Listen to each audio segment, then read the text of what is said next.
So you sort of decided to do a bachelor's in what exactly? What was the title of the bachelor's? It's called Creative Music Technology. Okay. So it's a kind of a combination of composition combined with understanding how to use all the tools and everything. Yeah, it's primarily composition. Yeah, writing a lot of music. Again, learning Western harmony, that kind of thing, and outside of that,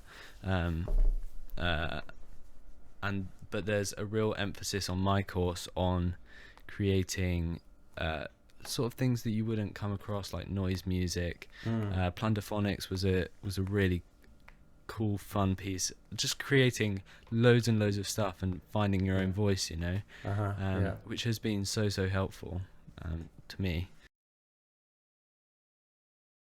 That's an interesting thing that you've touched on there, which can easily just pass, but it's quite fundamental, which is the question of finding your own voice. I mean, which I think is elusive for a lot of people. Do you think that dabbling with and experimenting in lots of different styles, as you've kind of suggested, can help you to do that? Definitely so. I mean, you never know whether something's gonna work until you try it. So just playing around with stuff until you find something that you think, oh, this is I've never heard that before, I've never made that before, and maybe I can use this in a new way that I've never come across. Or that also the course at Surrey has really helped me with other things that I wouldn't have come across at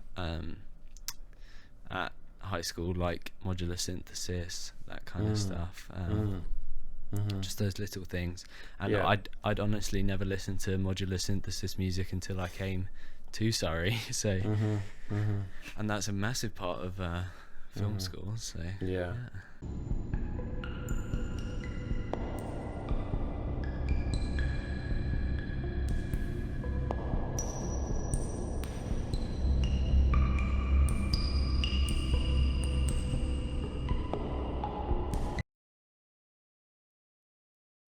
Cool.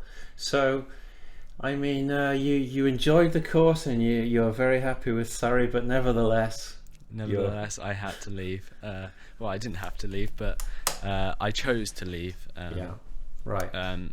Just because in the middle of your second year, kind of thing, right? Yeah, halfway through my second year.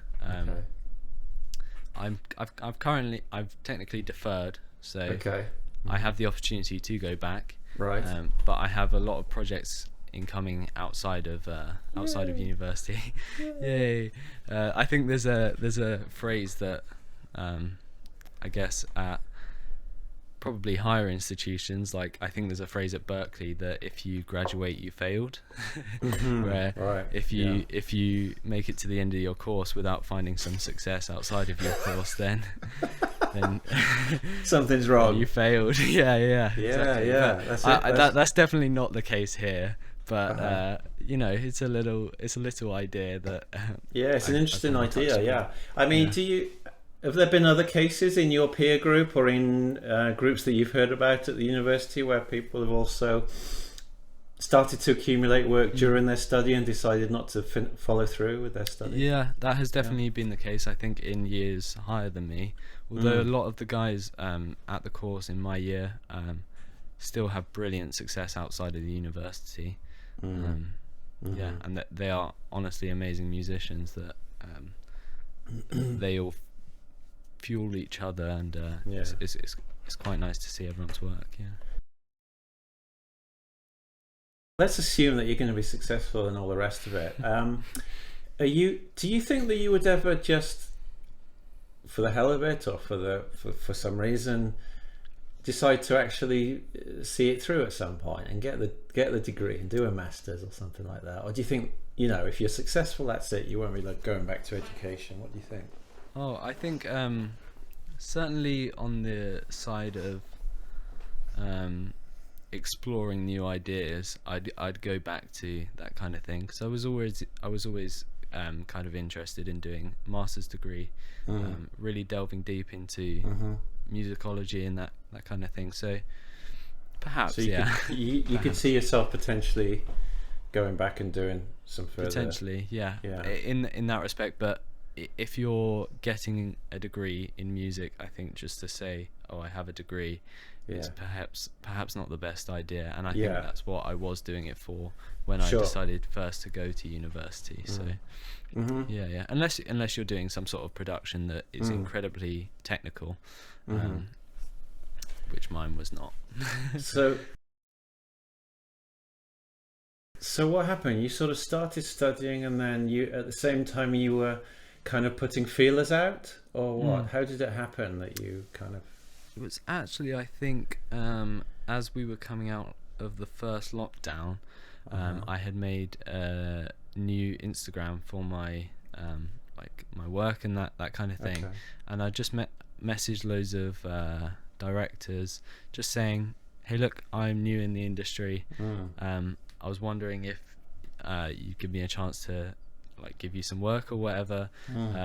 And a few were incredibly welcoming and said, yeah, I'd love to hear your stuff, I'll check it out, that kind of thing. And one guy who is now a great friend of mine, director Will Machetta from Red Blazer.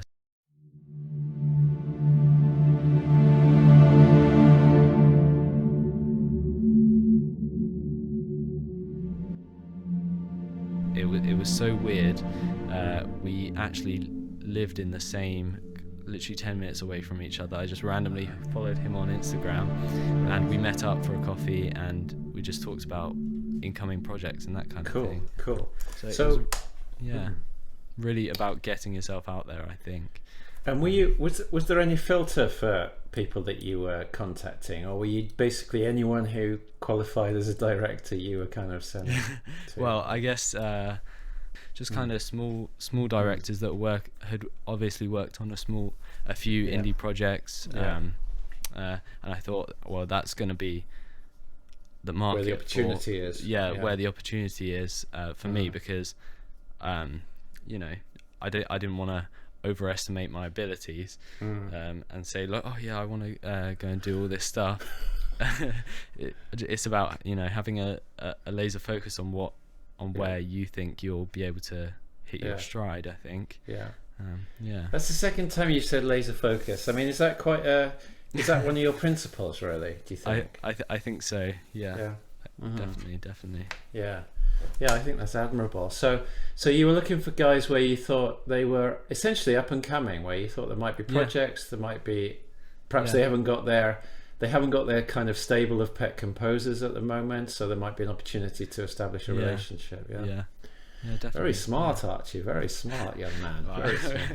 I wouldn't say that. I think a lot of YouTube stuff has definitely helped, business ideas and stuff. Cool. Yeah. So this guy that you mentioned, forgive me, I've forgotten his name. Will Machetta.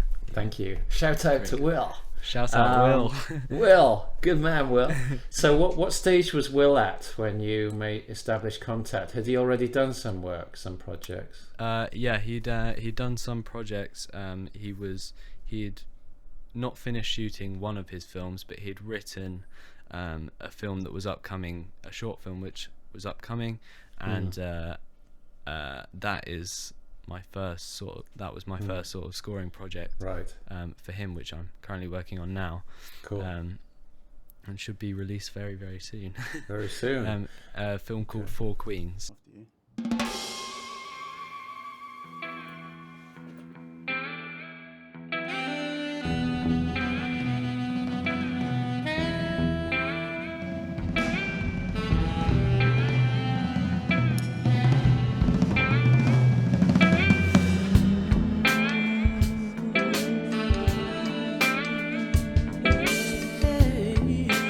Okay, excellent. And where can we find it? Where is it going to be released? I'm not sure. I'll have to get back to you on that. Okay. But it's if you want to have a look, there's at www.redblazerproductions.com. Cool. That's Red Blazer's website, and the kind of things that we're producing at the moment. I'll put that in the description down below. Amazing. Yeah, as well as the other director at the company is Hugo Andre, Mm. and he's currently I think he's finishing shooting, or he's finished shooting the feature film, their first feature, Makeup, which is going to be on Amazon Prime, which will be really good. Excellent. And I'm doing some scoring work on that as well. Fantastic. And is that going to be on Amazon? When are we talking about? I'm not sure, but I think it'll be within the next 6 months. Definitely. Excellent. Yeah. Excellent. It's in post-production right now, so. Wow. How exciting. So, I mean, yeah, very exciting. Yeah. Sincerely, genuinely. Thank you. Are these the two main things that triggered the thing then? Or was it more than that? Yeah, That triggered the I guess decision? these are the two main things. And also, it was I was taking on a lot of work, so I guess, and like I just saw the inspiration in these guys and the group at Red Blazer, and I just thought I just want to go with them, because Catch that wave. I was definitely, uni was holding me back on, like, because they're based in London, moving back and forth constantly all the time, so it wasn't holding me back musically, but it was holding me back career-wise, From I guess. Developing the relationship. Yeah. And so are you essentially at the moment, is that where your main focus is, in developing that as a long-term relationship? Or are you still casting the net wide, or I'm definitely still casting the net. I still message directors saying, hey, look at my work. I'm right. Thankfully the guys at Red Blazer, my friend Dylan is helping me to build my website as well. Yeah, cool. Which will be up and running soon. I just want to get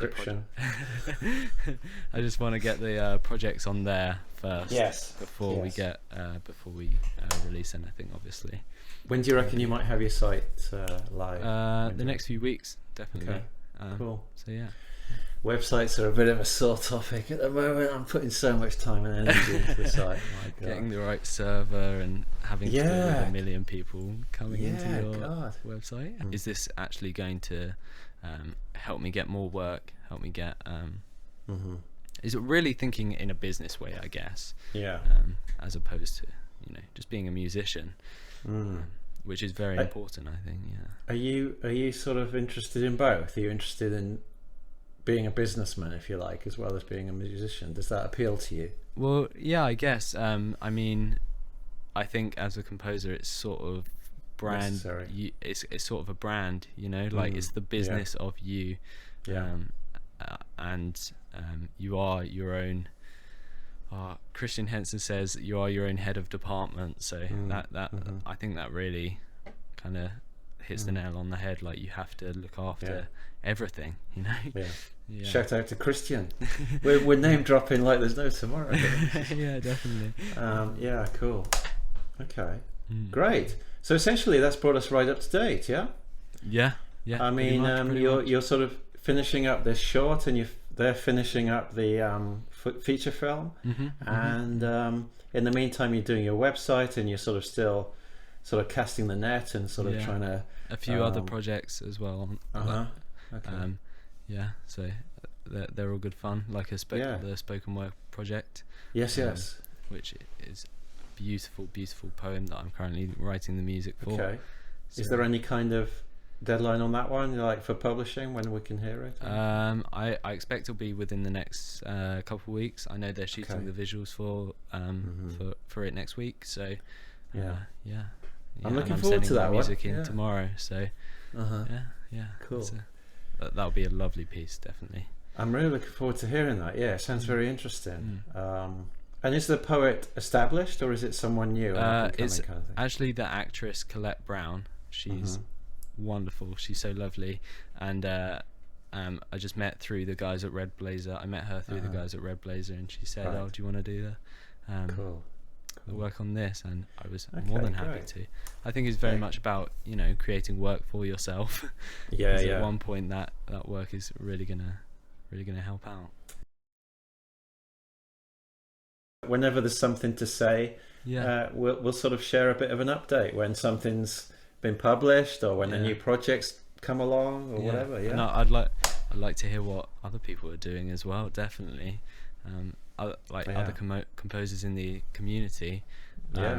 It's so nice to just talk to them, and that would, kind of thing, because we're all kind of coming up together, it feels like.